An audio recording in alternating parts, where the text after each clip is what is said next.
Hey everybody, Whip here, and welcome on back to Minecraft. Today we are doing yet another time-lapse video. This one I am very excited for. I was on Pinterest and I was just getting so inspired by some cities in Greece, Santorini being one of them, which you'll see in the colors that we're using for today's build. So I wanted to go with almost a Mediterranean inspired build here, using a few new concepts that I've been learning while playing with a few other folks on the Legacy SMP server, mostly Pearlescent Moon and the way she uses lecterns, and I really want to try those out today.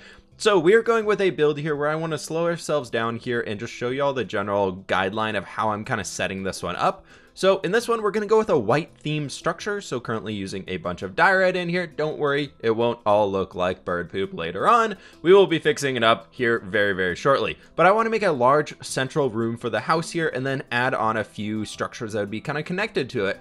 But I felt that that'd be rather boring for the house to kind of be that just one big shape right there. So I figured it would bring out a second block there in that front where you see all those note blocks. That's going to be part of a balcony area, kind of a rooftop or a second floor to the area. Then we have that spruce log one on the bottom side, which is going to be kind of like a game room of sorts. And then we have the kitchen, which is on the upper end right there. Now, for the block palette that we're going to be using for this build here, which is a very interesting one, we are going to be using diorite, birch logs, white concrete powder, and white concrete.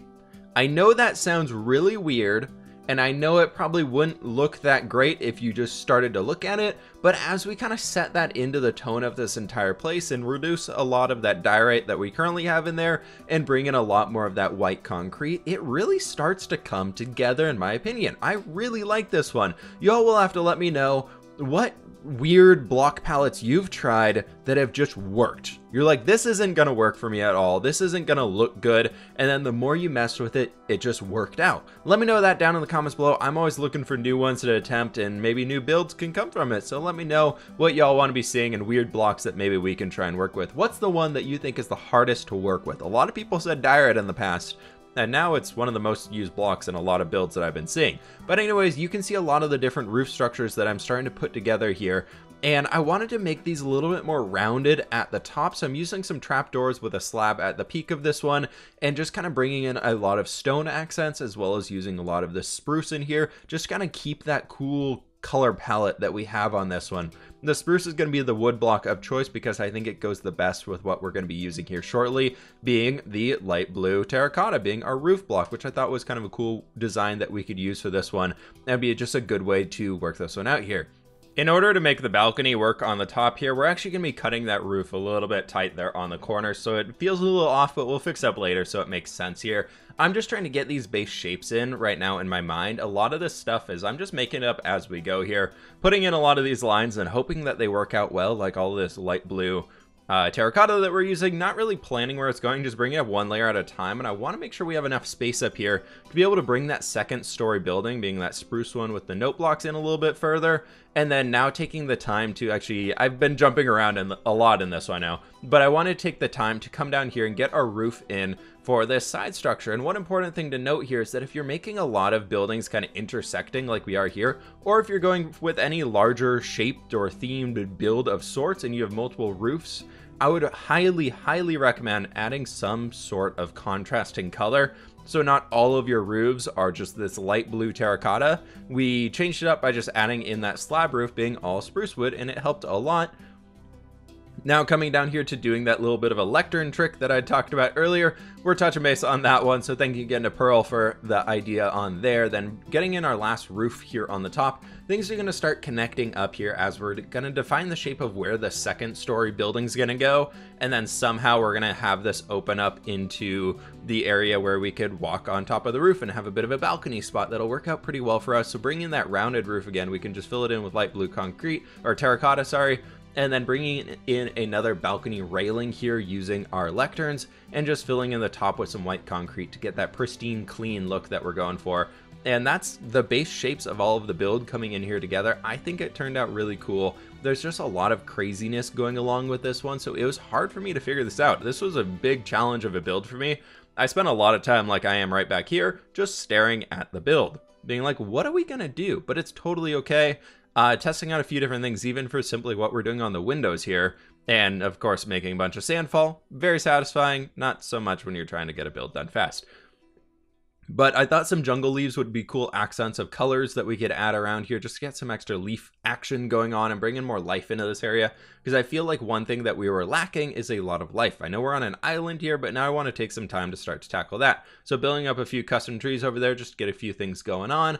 We can move over to the back side of the house, which I guess would be the front of the house. But this side of the house that we haven't worked on too much yet besides the base shapes of it. And I wanted to bring in a vineyard. I felt like this could be a little island vineyard of sorts would be very, very cool. Just converting that all into some grass to make it work a little bit better and bringing in some dark oak leaves on top of spruce fences. One thing that I'm doing here is a spruce fence every other block so we can put a leaf on the ground and kind of make it look a little bit more like it's flowing instead of just a flat line. And it works out pretty well in this happenstance, I guess. I used, I think, 4 or 5 different rows of them here, and I think it worked out pretty well for making it feel like a noticeable or a good sized vineyard for us, just so we can have, yeah, 5 rows here, just so we can have something going on with it. I wanted something to fill up the area out here, and I didn't want to do the typical wheat field or whatever that I normally do. I felt like with like this Mediterranean theme build that we're going for here, a vineyard made a lot more sense. Now, in the past, I've done a Mediterranean build called Alanosis, which was a giant Greek island that I made completely from scratch, and a lot of people recently have been absolutely loving that, and I went back and looked at that build and was like, what was it that was so cool about that build that I did? And there was a lot of little shrines and little ponds and pools of just like man-made ones around the entire island that I thought were really cool and kind of helped to sell that atmosphere, and also a lot of flowers. So here I decided to come in and add in that little Ender Dragon shrine. You know, maybe this is, you killed the Ender Dragon, you want to put the egg somewhere. And then brought in another one of those little pools and added a bunch of flowers here onto the front to make this side feel that much more impressive and better. And then also I figured that we probably needed to have 2 chimneys inside of this build. So one could be for like a side cooking area. Maybe the groundskeeper lives in the little wooden house. And then the actual kitchen for the landowner would be inside of this blue one off to the right-hand side. Now, no build is complete without the interior on it, right? I know I'm very good at doing those, but I wanted to come over here and spend some time working on this one. Again, this is going to be a kitchen for the landowner or whoever it might be. For this, to make it more survival friendly, I decided to fill the whole floor with furnaces so you can smelt probably as much stuff as you could ever need. Probably not the most efficient way of doing it, but it was something down there, and I like the tiled look that it got out of this one. There's a lot of storage inside of here and just a lot of life, making it feel like a kitchen that could be used. Not fully functional base, but it works out enough for us here. Coming out to this side though, we were building up the main room, and I decided to divide this one into a few different pieces and then throw in the floor for that next floor of the second story one. So we have our ceiling and our floor in here. I know it works out great. Adding in a few windows and just making this feel like it's on a few different levels helped the build come a lot more alive. And then originally I want to add some bookshelves back there and got a big painting and everything and just some flowery pots and everything like that going on. We'll be changing that one up here soon, and I figured hiding the note blocks on the interior would probably be a good way to go. Coming over here, setting up a little bit of a dining room table of sorts so they can have things going on. I know this is slightly off camera angle, but you can kind of see the general idea of what's going on here. Interiors are always difficult to get set up well inside of Replay Mod, so it's always kind of a struggle to do those. But quickly coming up here, this is kind of the second floor area we have. I figured this could make a very good bedroom as also like a way to get up to that next floor, throwing a small ender chest and everything in here just to have some more things and stuff, and of course our creeper head. Then down here I realized that we had that side building and I didn't make a way to get into it, so I thought it'd be kind of cool to cut through those bookshelves that we had created, come over in here and turn this into almost like a bit of a games parlor of sorts. So we have the furnace in here, maybe apparently there's cold winters if they need to warm the area. We got a little bit of a game table going on, some bookshelves in the back, and we got pretty much everything that you could possibly need for a survival base inside of this build. I can't think of anything else that we would really need in here to make it that much better, but that's pretty much the entire build here, folks. I had a lot of fun working on this one.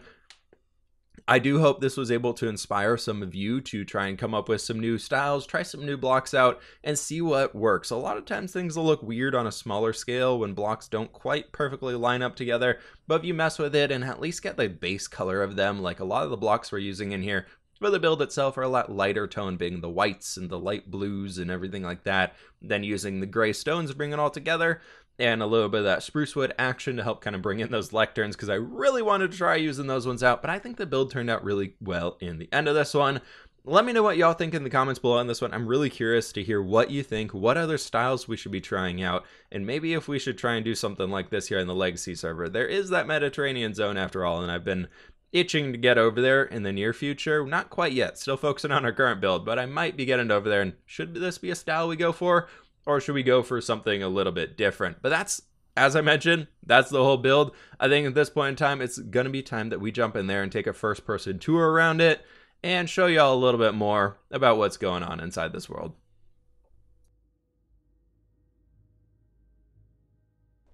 And there we have it, my friends. This has been one of my most favorite builds I've done in a time-lapse build in a very, very long time. So I hope you all did enjoy this one. If you did, hit that like button down below for me. It means a heck of a lot. But anyways, let's take a look at this here build. We've got our lovely vineyard out here in the front, which I think is really cool. One thing I probably would edit if I was going through this again is dotting a little bit of the path lock action going around here. And then maybe also messing with adding in, nope, I meant to type in sweet, not seed. We can add in a few of the sweet berries here along the base. The color might be a little bit off for what we're doing here, but if we did that and grabbed a little bit of our bone meal and kind of gathered those up here so they have that red berry on them, I feel like that could blend in well with our grapes, and just dotting a few of them along here. But anyways, focusing on the build of what we actually did achieve, that's one thing. We can come on up here and take a look at the rest of it. Here is our Ender Dragon egg. Once you killed the dragon, you know, this is a great place to throw it out here, just doing its own thing. We've got that little pool that I was talking about here. I really, really like all of them. I feel like we're almost walking into like a La Quinta Inn or something back in here, just some type of hotel of sorts. It just feels like one of those grand hotel arch entrance ways, and it's just too funny. But anyways, that's kind of the way we could do it. Get a little bit of spruce wood up there so it helps block out the roof. One thing I've been really trying is blocking the underside. If I'm using like a color like the light blue terracotta here as a roof block, I've been trying to block it out so you see just a wood paneling or something else below it. I feel like it makes you feel a lot warmer and that you're going inside of something. But anyways, coming into here, we can take a look at all this. This is our front little living room area where everybody would be gathering for dinner and everything along those lines. Then back here, we've got this nice little area where you could grab a book, stare at this painting instead of staring out at the beautiful ocean. I don't know why you would want to do that. And then over here, we can take a look at our kitchen with our giant furnace floor. You could get all of the smelting you could ever need inside of here. You can even use a smoker. But we've got some barrels, we've got some chests. You could do a little bit of storage in here. Maybe your food items and your smelted goods can go in there. Then, of course, inside of this closet, we've got our crafting table and an anvil. Figured I couldn't find another place to make those useful. We got a few more barrels back there for some more storage. Then coming up here, we've got this lovely, lovely place with that creeper that is going to cause nightmares every time you wake up from your bed in the morning. And that, of course, leads ourselves up to the balcony. I think the balcony up here is awesome. The view from this area is just killer. It's so sweet up here. I think it's such a great place to hang out. It would be, invite your Minecraft friends up here, have your Minecraft date, you know, sit on the chairs here and everything like that. It'd be pretty sweet. And if you wanted to, you can even come all the way up here and do some sunbathing action, you know, all that good stuff. But coming back down, let's go check out that last room. Right in here, through this little hidden doorway, I was almost thinking about making a redstone door, so you'd like come over here and you like flip this trapdoor open somehow and that would trigger things, but you know, that is way beyond me. If somebody else can figure that out for me, that would be absolutely awesome. Go through there and you got your little hidden game room back here of sorts. You can hide away from everybody if you know the date isn't going too well on the balcony. You come down here and play some cards or something by yourself, and it's pretty great. You got everything you can need down here to do all that stuff. We got another furnace there if you want to heat the area, warm yourself back up in here. And I felt like the two chimneys on the top kind of helped to balance the build a little bit better than it otherwise would have. And that leads us out to this lower balcony area, which I feel like could maybe use a few more plants on it, turn into more of like a little garden that they're controlling. But that gives us everything out here. And that's, as y'all have seen, that's the build, folks. Thank you all so very much for watching. Please be sure to click that like button down below if you all did enjoy it. It means a heck of a lot to me. Subscribe if you are brand new, and I will catch you on the flip side.